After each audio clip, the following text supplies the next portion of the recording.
Sir, मैं इस तिजोरी को खोल सकता हूँ। मुझे बस एक बार चांस देकर देखिए। किसने इस बच्चे को अंदर आने दिया? भगाओ इसे, भगाओ इसे।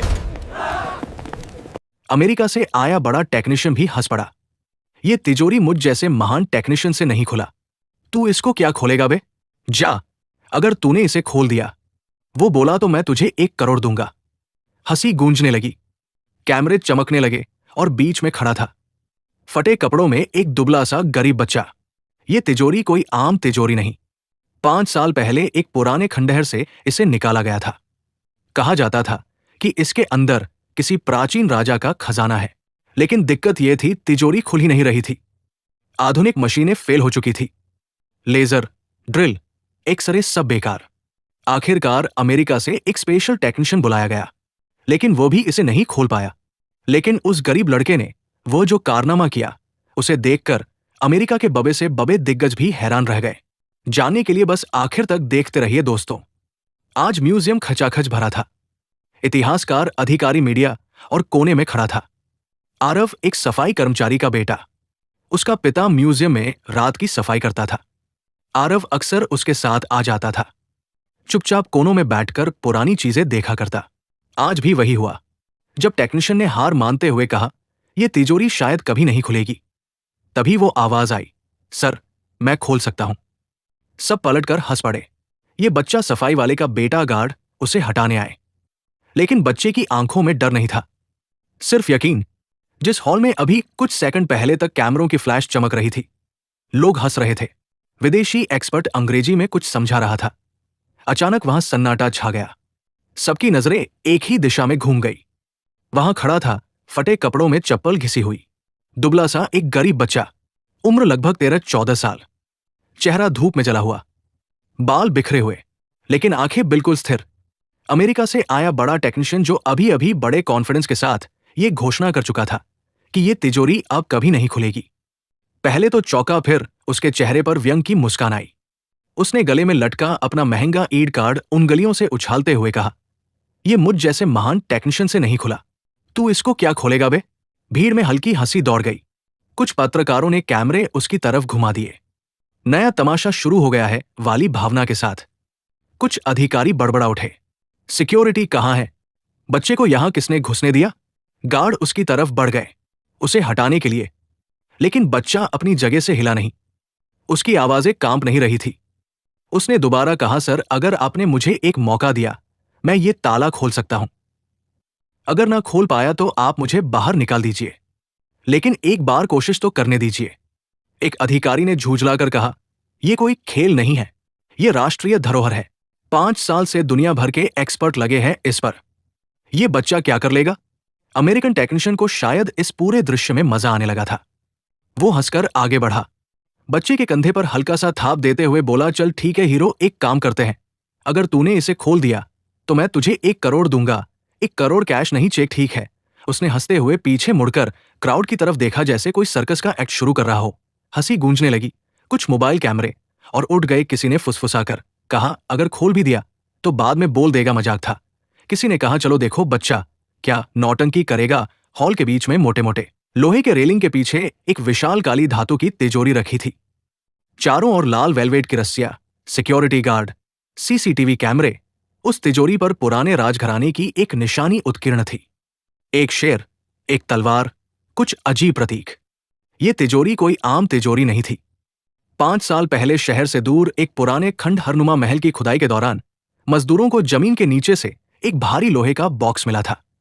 उसके चारों तरफ पत्थर से बनी दीवारें थी, जैसे किसी ने जानबूझकर उसे छिपा कर रखा हो। जब उसे कन से उठाकर बाहर लाया गया तो उसका वजन देखकर सब दंग रह गए। पुराने दस्तावेजों से पता चला था कि वह तिजोरी किसी प्राचीन राजा की गुप्त तिजोरी हो सकती है, जिसमें या तो खजाना होगा या कोई राज। उसे शहर के इस म्यूजियम में लाया गया। सरकार ने घोषणा की वैज्ञानिक तरीके से तिजोरी खोली जाएगी, न कि तोड़-फोड़ से। अंदर जो भी होगा इतिहास की धरोहर होगा। लेकिन समस्या ये थी, तिजोरी खुल ही नहीं रही थी। उसमें कोई साधारण चाबी का छेद नहीं था, कोई कोड वाला डायल नहीं, कोई इलेक्ट्रॉनिक पैनल नहीं। बाहर से दिखता केवल मोटा काला धातु और कुछ उभरे हुए सिंबल्स। इतने साल में देश के कई टॉप लॉक एक्सपर्ट बुलाए गए, किसी ने लेजर से स्कैन किया, किसी ने अल्ट्रासोनिक मशीनें लगाई, किसी ने एक्सरे से भीतर की झलक देखने की कोशिश की, लेकिन तिजोरी ने कोई राज्य नहीं खोला। ड्रिल मशीनें उसके धातु पर चलकर गर्म हो जाती, लेकिन भीतर तक जाती नहीं थी। ऐसा लग रहा था जैसे तिजोरी को बनाते समय यह सोचकर डिजाइन किया गया था कि कोई भी आधुनिक तरीका उसे नहीं तोड़ पाएगा। आखिरकार अमेरिका की एक बड़ी सिक्योरिटी टेक कंपनी से स्पेशल टेक्नीशियन बुलाया गया।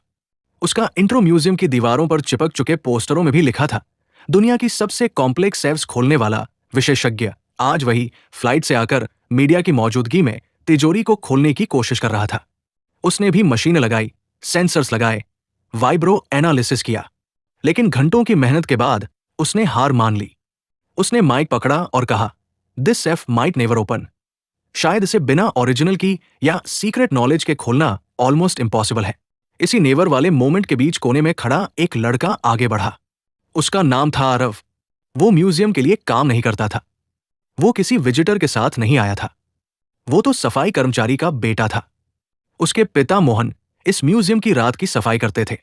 जब सब लोग चले जाते तब वो झाड़ू लेकर, मोप लेकर, डस्टबिन उठाकर हर हॉल में घूमते। कई बार रात को देर से लौटते तो आरव भी उनके साथ आता, क्योंकि घर पर अकेला रहना उसे अच्छा नहीं लगता था।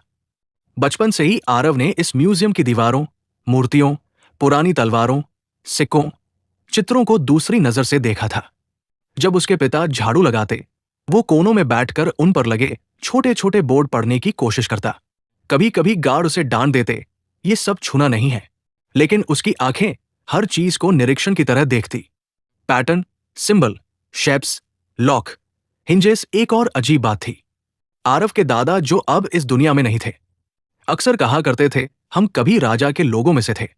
बचपन में आरव को ये बातें कहानी जैसी लगती थी, जैसे दादा कोई फालतू की शान बघर रहे हो।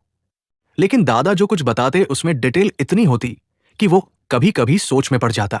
जैसे दादा कहे, हमारे पुरखे ताले बनाते थे, वो भी ऐसे कि कोई खोल ना सके और ऐसे भी कि जो चाहे खोल सके। राजाओं के खजाने की रक्षा का जिम्मा हमारी ही पीढ़ी पर था। जब दादा गुजर गए तो ये बातें भी हवा में खोती चली गई।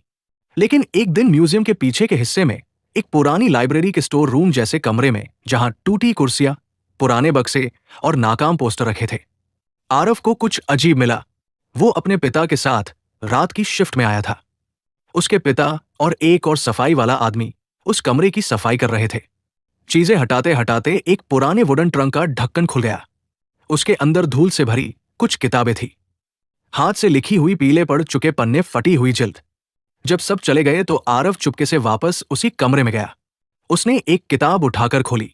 उस किताब में चित्र थे, अजीब अजीब निशान, ताले के डिजाइन, गियर, तिजोरियों के सेक्शन और उनके साथ साथ कुछ गुप्त तरीके, सिंबल बेस्ड कॉम्बिनेशन। कई जगह एक ही निशान उसे म्यूजियम की तिजोरी पर बने निशान जैसा लगा। उसकी धड़कन तेज हो गई। कुछ पन्नों पर लिखा था, राज तिजोरी के गुप्त ताले का विधान केवल वंशजों के लिए, बिना ध्वनि के खुलने वाली तिजोरी, याद से खुलने वाले लॉक। उसने पूरा नहीं समझा, लेकिन इनफ समझ गया कि यह कोई मामूली डायरी नहीं है। उसे याद आया, दादा कहा करते थे, हमारे पास वो विद्या थी जिससे तिजोरी बिना चाबी खुले और बिना तोड़फोड़ के बंद भी हो जाए। कई रातों तक जब उसके पिता ऊपर वाले हॉल में सफाई करते रहते, आरव नीचे के स्टोर रूम में बैठकर उन किताबों को पढ़ने की कोशिश करता। लैंग्वेज पुरानी थी, पर धीरे धीरे उसे सिंबल्स की भाषा समझ आने लगी। हर निशान का मतलब, हर स्क्रैच की जगह का लॉजिक। वो खाली एयर में हाथों से पैटर्न बनाकर प्रैक्टिस करता, जैसे इनविजिबल ताले को खोल रहा हो। और फिर 5 साल पुरानी उस तिजोरी की खबर जब पहली बार म्यूजियम में आई तो उसके अंदर कुछ हिल गया। जब उसने पहली बार उस तिजोरी को देखा तो वो ठिठक गया। ये वही पैटर्न है। तिजोरी पर बने कुछ निशान, कुछ कॉर्नर कट्स किताबों के डिजाइन से मिलते जुलते थे। उसी दिन से उसके दिमाग में एक पागल सा विचार घूमने लगा, क्या ये वही राज तिजोरी हो सकती है जिसकी बात दादा किया करते थे? क्या हमारे पूर्वजों ने ये लॉक बनाया था? वो घर आकर नोटबुक में स्केच बनाता, रात को किताबों से सिंबल्स कंपेयर करता। धीरे धीरे उसके दिमाग में पूरा ताले का नक्शा बनता गया। उसे समझ आया कि ये कोई रैंडम ब्लॉक ऑफ मेटल नहीं, ये inner locking plates, sliding wages और वेट बेस्ड मैकेनिज्म का जाल है, जो कुछ खास जगहों पर हल्का दबाव डालने से अनलॉक हो सकते हैं। लेकिन ये सब केवल थ्योरी थी, उसे प्रैक्टिकल करने का मौका नहीं था। आज जब फॉरेन टेक्नीशियन ने हार मानते हुए कहा, ये तिजोरी शायद कभी नहीं खुलेगी। तब आरव के अंदर कुछ टूटने को आया। उसे लगा जैसे उसके पुरखों की विद्या को किसी ने बेइज्जत कर दिया हो। उसी इंपल्स में उसने आवाज लगा दी, सर, मैं खोल सकता हूं। अब वो इस मुकाम तक पहुंच चुका था कि या तो वो पूरी तरह पागल कहा जाएगा या इतिहास बदल देगा। अमेरिकन टेक्नीशियन ने मजाक में चैलेंज दे दिया। भीड़ ने तमाशा मान लिया। अब सबकी निगाह बीच में खड़े बच्चे पर थी। आरव धीरे धीरे आगे बढ़ा। उसके पिता भीड़ के पीछे से भागते हुए आए। अरे बेटा, तू क्या कर रहा है? ये सब बड़े लोगों का काम है, नीचे उतर जा। लेकिन अब बात पिता बेटे की नहीं रही थी। ये बात उसके विश्वास और पूरी वंश पर लग चुकी झूठी शान की थी। उसने तिजोरी के पास जाकर हाथ से उसकी ठंडी सतह को हुआ। धातु ठंडी थी, लेकिन उसके अंदर गर्म लहर जा रही थी। उसने गहरी सांस ली। उसने किसी मशीन की मांग नहीं की, ना कोई हथौड़ा, ना कोई टूल। सबको लगा कि अब यह बच्चा किसी फिल्म जैसा कुछ करेगा। दोनों हाथ फैलाकर आंख बंद करेगा, मंत्र वगैरह बोलेगा। लेकिन उसने कुछ भी ऐसा नहीं किया। उसने बस अपने हाथों की उंगलियां तिजोरी की सतह पर रखी, ऊपर बने सिंबल्स को हल्के से छुआ जैसे उन्हें पहचान रहा हो। उसने तिजोरी के एक साइड पर किनारों के पास उस जगह हाथ रखा जहां हल्का सा उभरा हुआ हिस्सा था, जो आम आदमी की नजर से छूट सकता था। लेकिन किसी ट्रैक एंड आंख से देखो तो वो फालतू नहीं लगता। उसने पहले उंगलियों से कुछ खास जगहों पर हल्की थाप दी, धक धक जैसे किसी इनविजिबल पैटर्न के हिसाब से धातु के अंदर कहीं से हल्की हल्की गूंज आई।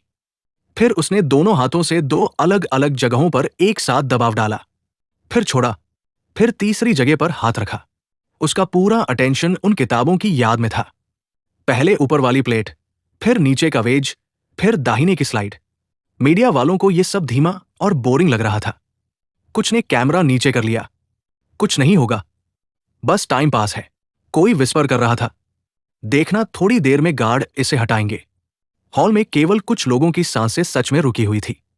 उसके पिता, कुछ पुराने कर्मचारी जिन्होंने उसे रात को लाइब्रेरी में बैठा देखा था, और शायद वो इंजीनियर जो वंडर से देख रहा था कि ये लड़का रैंडम नहीं बहुत खास पैटर्न के साथ टच कर रहा है।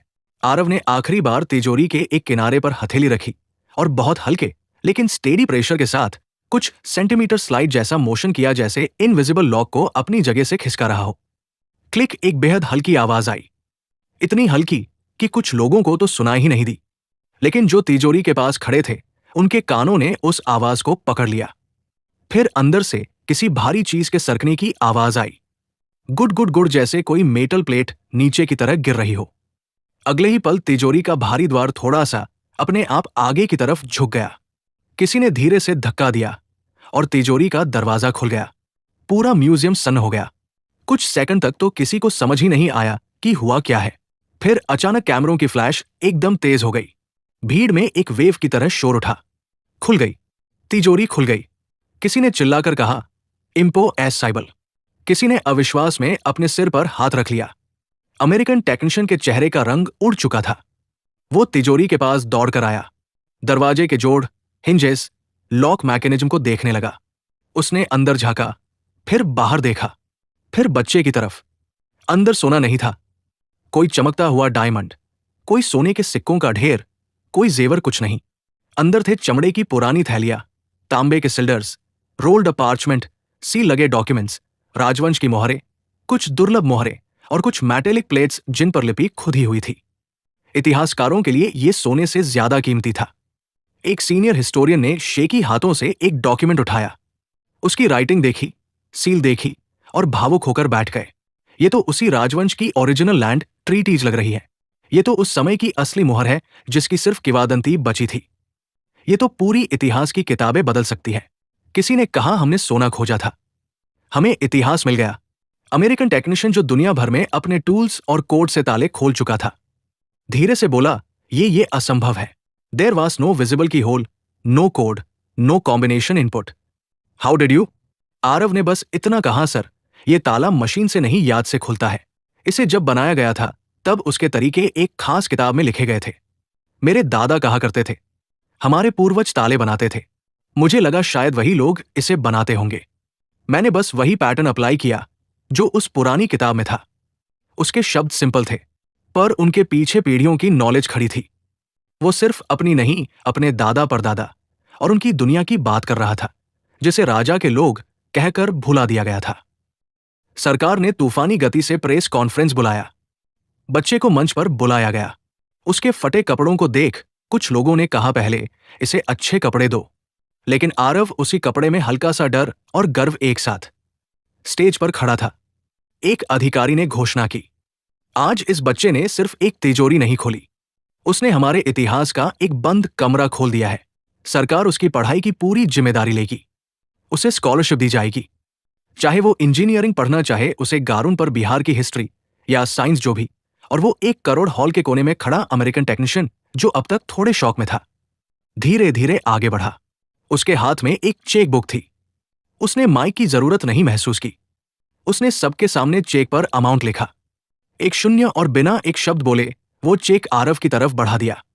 मैंने चैलेंज दिया था, उसने धीमी आवाज में कहा, मुझे अपना शब्द निभाना है। कभी कभी किसी कल्चर की नॉलेज किसी भी मॉडर्न टेक्नोलॉजी से बड़ी होती है। आरव के पिता के हाथ कांप रहे थे। उन्हें समझ नहीं आ रहा था कि ज्यादा वजन किसका है, उस चेक का, उस पल का, या अपने बेटे के कंधों पर अचानक आग गिरी उम्मीदों का। लेकिन असली बात पैसे की नहीं थी। असली बात यह थी कि जिस लड़के को कल तक सफाई वाले का बेटा कहकर इग्नोर किया जाता था, आज वही नेशनल स्टेज पर खड़ा था और दुनिया भर के कैमरा उसका चेहरा कैद कर रहे थे। हर ताला ताकत से नहीं खुलता, कुछ ताले इतिहास से खुलते हैं, कुछ ताले मशीनन्स नहीं यादें खोलती हैं, कुछ ताले चाबी नहीं सही कहानी मांगते हैं।